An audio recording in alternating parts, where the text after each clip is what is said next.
Nĩ gĩkeno kĩrĩa kĩ mũthia-inĩ ma aikari itũra rĩa Oloitoktok makĩamũkĩra ũteithio wa irio kuma kũrĩ thirikari ya kaunti ya Kajiado. Ũyũ arĩ ũmwe wa mĩena ĩrĩa ĩhutĩtio na gĩkĩro kĩnene nĩ ng'aragu ĩrĩa ĩgũmĩire bũrũri. Lakini kusema ukweli, vichwa tunapasuka. Ni kubaya. Watoto wetu wanalala njaa. Ukienda kwa jirani, njaa naye lia ndivyo unalia. Watoto wanarudishwa shuleni, unasema licha hata school fees watakula nini?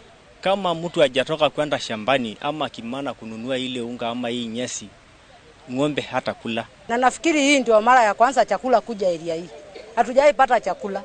Na hao viongozi najua wamechaguliwa juzi, tunafikiri kwamba bado hawajajipanga. No mamũkĩrĩte ũteithio wa irio cia mahiũ makiuga rĩa mũico kwaurire kwarĩ mĩaka 3 mĩhĩtũku. Mũrigo ũyũ ũkĩiguo nĩ gĩcunjĩ kĩnene kĩa arĩithia mahiũ arĩa ng'ombe ciao ciambĩrĩirie kuoneka mbaru kumana na hũta. Ingewezekana wajipange wakute watu kabla wajaisha. Maana saa hii ni zaidi ya karibu sasa miaka 3 hatujapata mvua.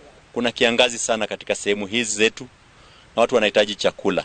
Kwa muda mrefu kumekuwa na kiangazi na hata shida ya wanyama, tunahitaji pia chakula tuweza kulisha watu katika wakati kama huu ambao wanapitia muda mgumu sana. All we need is water.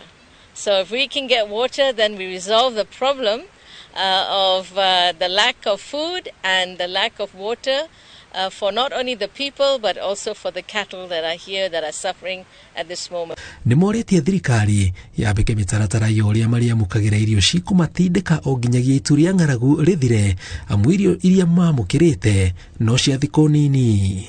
Andũ milioni 4.1 nĩo mang'etheirwo nĩ ũgwati wa ng'aragu bũrũri-inĩ, na kuma rĩrĩa yanĩrĩirwo nĩ ũgwati harĩ bũrũri mweri wa 9 mwaka mũhĩtũku, thirikari ĩkoretwo ĩkĩheana irio na maĩ mĩena ĩrĩa ĩhĩrĩirwo.